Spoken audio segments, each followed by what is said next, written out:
We're back with TwinSpires Sports NFL Roundtable. I'm Ashley Anderson alongside Scott Shapiro and James Scully, here to talk the latest NFL news and look ahead to the conference championship round, which features James' Cincinnati Bengals. So congrats on that. But before we talk about, Before we talk about Cincinnati, let's look at the biggest upset of last weekend. The 49ers beat the Green Bay Packers behind a huge performance from defense and special teams. The offense looked a little shaky. We saw some bad Jimmy Garoppolo, as we talked about last week. The 49ers are going to go into SoFi Stadium as a 3-point underdog. How much do you trust Jimmy Garoppolo in this matchup and going forward, James? Well, Ashley, I've come full circle on Jimmy Garoppolo. I didn't used to trust him. There was too much bad with the good with him. But the fact is, the guy's 4-1 in the playoffs. He's led San Francisco on a 9-2 run just to get this far. And he's a big part of their success. He's become part of their success. I think that they got a great chance to beat the Rams this weekend. And I'm not willing to say that Jimmy Garoppolo is going to be the reason they lose. In fact, I think he's a good fit for the Niners, similar to Eli Manning was for the New York Giants back in the day. Eli Manning wasn't the most dependable quarterback at all times, made lots of mistakes. But when it really counted in postseason and Super Bowls, he delivered for the Giants. And Jimmy G's been able to do that. In Week 18, he led a 80-yard drive down 24-17 with less than 2 minutes to play against the Rams to tie that game and send it to overtime. And he's come through in clutch situations. So I believe in him going forward this weekend in the playoffs. What do you think, Scott? Well, I don't fully trust Jimmy Garoppolo, and I think there's definitely quarterbacks that would be a better fit, some of the the top guys in the league. But I do agree with James that he does suit this team well, in large part because their roster is loaded outside of him. So many of the league's best players on both sides of the ball: Nick Bosa, Trent Williams, Deebo Samuel, George Kittle, amongst others, Fred Warner.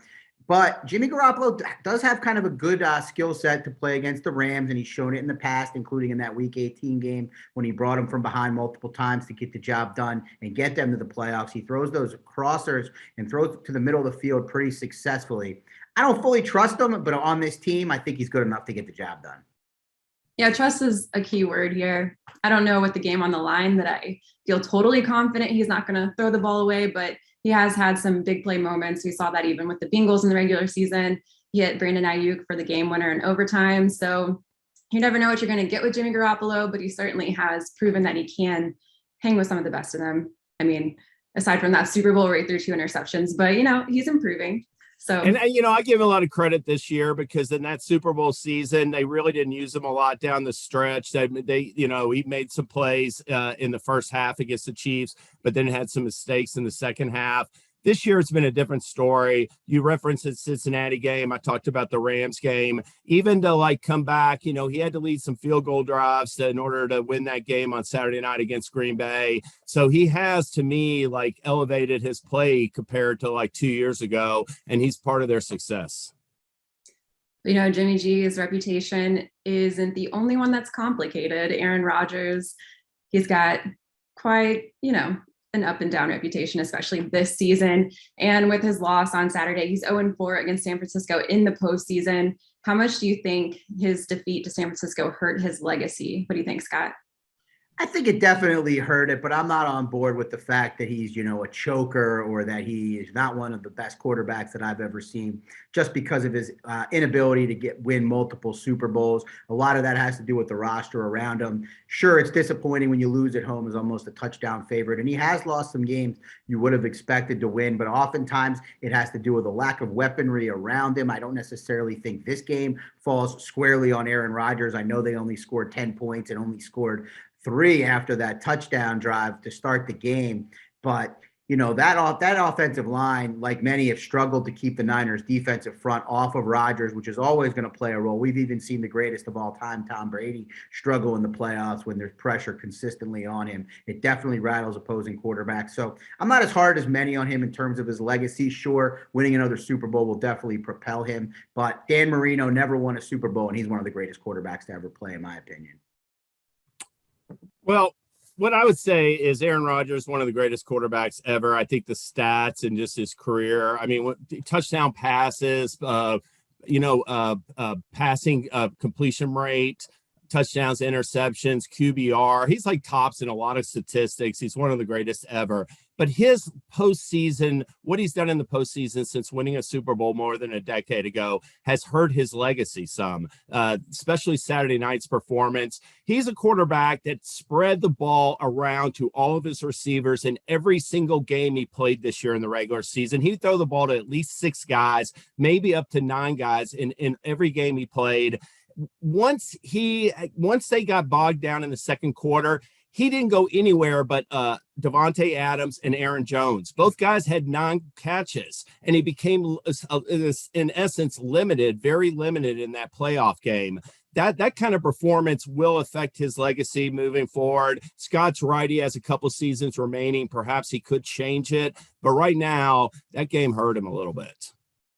Yeah, looking at past playoff appearances, you could actually blame the Packers defense a lot for those losses. And overall, statistically, I think Aaron Rodgers has had great postseason stats, but with everything that came into the season, all of the controversy in the offseason and the regular season with the vaccination status, it's going to stay in people's minds that Aaron Rodgers ended up losing with a first round bye, number 1 seed, didn't make it back to the Super Bowl since 2010. So if he doesn't play next year, unfortunately, I think this will be a big hit to his legacy. I think if he doesn't play next year for Green Bay, that their fans are going to really be down on him, going forward. 7-9 as the Packers quarterback in the postseason since he won a Super Bowl in 2011. And I just think judging quarterbacks based on wins and losses in the playoffs can be tricky. Obviously, it's an extreme situation compared to what Rodgers has done in a number of these games. But are you really going to dock Josh Allen for the Bills losing in that game to the Kansas City Chiefs? It's one of the greatest performances I've ever seen from a quarterback. So well, yeah. Well, he's in his third year, though, Scott. He's in his third season, not his 15th or whatever. Well, speaking of where Aaron Rodgers might play next year, where do you think he's going to end up, or will he retire? What do you think, James? I think it's interesting because, I think the Packers would prefer him to go to a team in the AFC. I don't know if Aaron Rodgers necessarily wants to go to an AFC team because there's just such good competition there. Lots of good young quarterbacks and teams on the up, that are up and coming. But one thing's for certain, he's going to go somewhere where he has good receivers, I think, and has a team like he's talked about that isn't rebuilding, that's ready to win right now. I look at the options out there. I think a team like Pittsburgh, they have they have a first round draft pick. I think they have good wide receivers. They'd be attractive. And that's what it's really going to come down to is what he and the Packers work out in the offseason, because he's going to command at least 3 first round draft picks, and he's going to be part of the discussion in terms of what team he goes to. What do you think, Scott? Well, I think it's not out of the question that Rodgers retires this year. Sure, going out on the bottom, not on top, is certainly going to probably play into his role. It's kind of a sour taste left in his mouth will make it less likely that he retires. I think if he goes, leaves the Packers, which seems pretty likely at this point, there's a couple of obvious suitors. You've got the Broncos and Steelers, who definitely need quarterbacks and have rosters that are capable. However, James brought up a great point. I mean, you can go to any of those teams and them besting the Bengals, the Bills, the Chiefs, and the Chargers with Herbert, Burrow, Mahomes, and Allen at the helm is a big ask. So maybe the NFC will be a little bit more to his liking. There's not as many possible suitors. The Eagles are a little bit interesting. I know they've come out and kind of backed Jalen Hurts, but quite frankly, I think everybody knows at this point Jalen Hurts is going to be very difficult with his skill set unless he improves with leaps and bounds to be a Super Bowl type quarterback. They've got a ton of draft picks. They've got the ability to make the deal. Maybe they don't have what Rodgers would want, but they certainly have what the Packers would want. And I think Scott's right about the Eagles because they do. They have multiple first round draft picks. They could deal one of those and perhaps use a pick on a wide receiver, because they would need to add some depth to that receiving core to be an attractive landing spot for Aaron Rodgers. But they could be in play because they have the capital. I personally want to see him on the Steelers. I don't think it's out of the question. He went on Pat McAfee, talked about his admiration for Mike Tomlin, Steelers fans. They've got a great defense. Their offensive line's questionable, but I think they have the cap space to maybe make some moves, improve that, and could be a great fit for Aaron Rodgers. They've got young talent at the receiver position, and Najee Harris they got in the draft, and he can really help the run game. So I could see him land there. And it's kind of fitting too that it's the team he beat in the Super Bowl in 2010. And then if you could take them to the Super Bowl, kind of the icing on the cake, right? Oh, absolutely. I mean, that's the thing. I mean, I think offensive line is one position group that teams can make a big improvement on from year to year. There's other position groups that it's much more difficult. But the Steelers, granted, they have to, through the draft and through free agency, improve that position group 100% to be effective offensively. But they do have the pieces. They have the defensive players, TJ Watt's under salary. And if Aaron Rodgers went there, they become an immediate contender in the AFC. I think their roster is less than what you guys do, I guess. I mean, I think Aaron Rodgers is a complete difference maker and would make them a legit playoff team. I think they were lucky to get in the playoffs this year. They really scraped by a number of those wins, and a lot of it was because of Ben Roethlisberger, but their defense took a step back through much of the year. You mentioned it, Ashley. Their offensive line is a mess, but, it's certainly one of the options.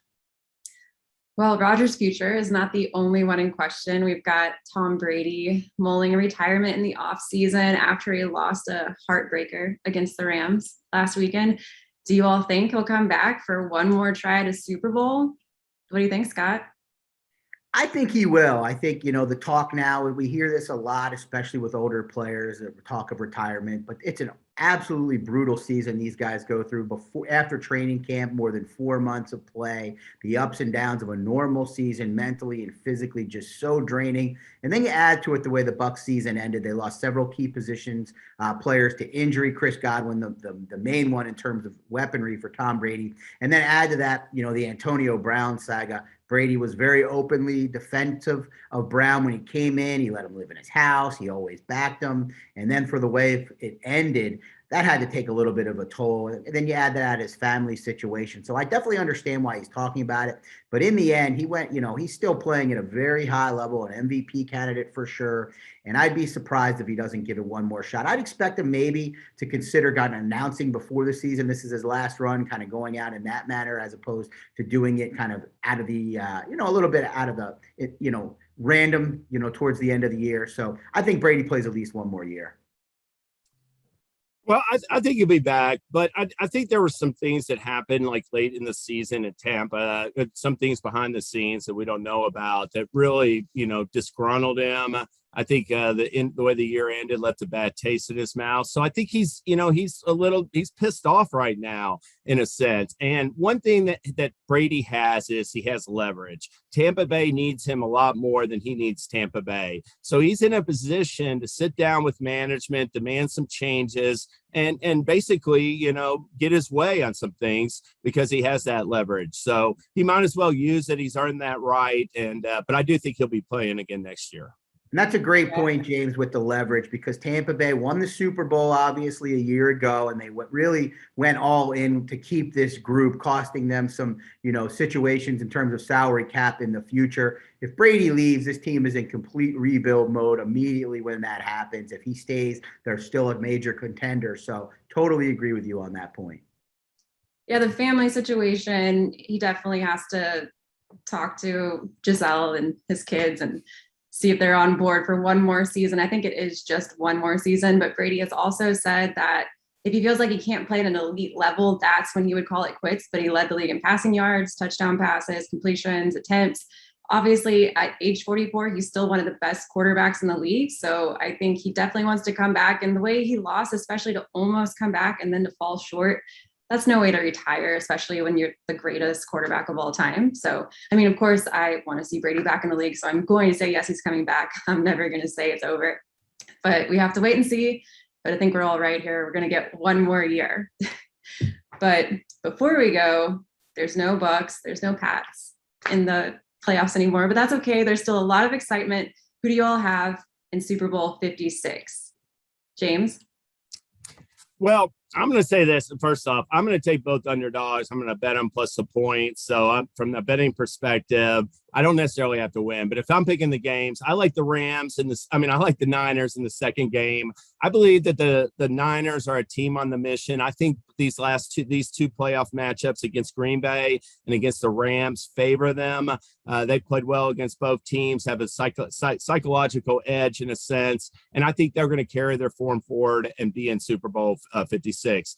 In the AFC, obviously, Kansas City is going to have to take a step back to lose to Cincinnati. But one thing I will say about Cincinnati and Joe Burrow is that Burrow, he's started less than 30 games so far in 2 years. And in the playoffs so far, the first opponent, the LA Raiders, he beat them during the regular season this year. The second opponent, the Tennessee Titans, he beat them last year before he got hurt. And in both times, he went on and he knew those teams a little and beat them. I might be stretching it here, but the Bengals beat Kansas City in week 17 at home.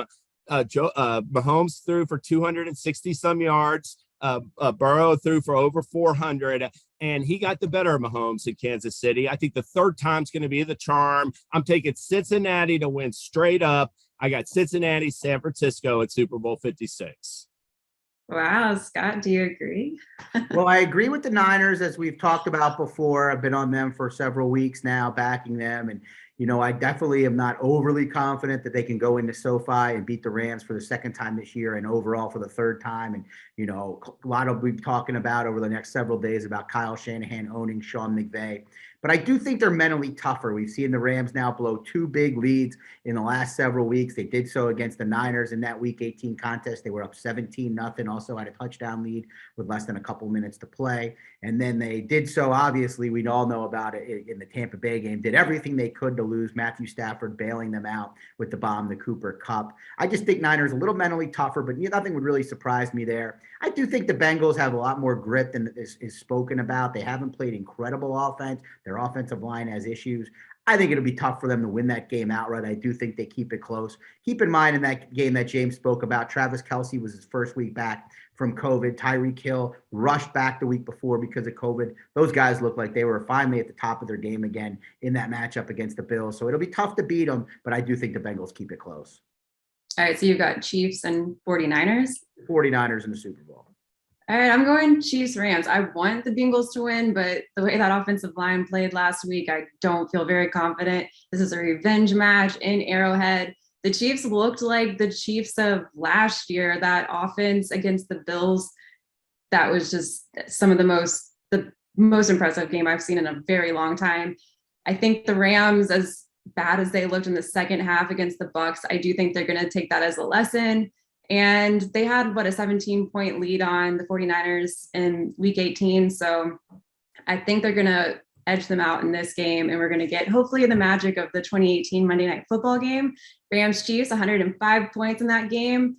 I want something like that Chiefs Bills AFC or the divisional round game. I want that in the Super Bowl. And I think we can get that from the Chiefs and the Rams. We'll see maybe we'll put some money and see who's right on this Super Bowl matchup. Yeah, we all have different picks. Yeah. Well, we'll find out next time who got it right. And be sure to join us for our Super Bowl preview. I think that'll be next week. And then head to TwinSpires Sports to see all the latest odds on the NFL playoffs and some pretty excellent promos to get you ready for the conference championship weekend as well.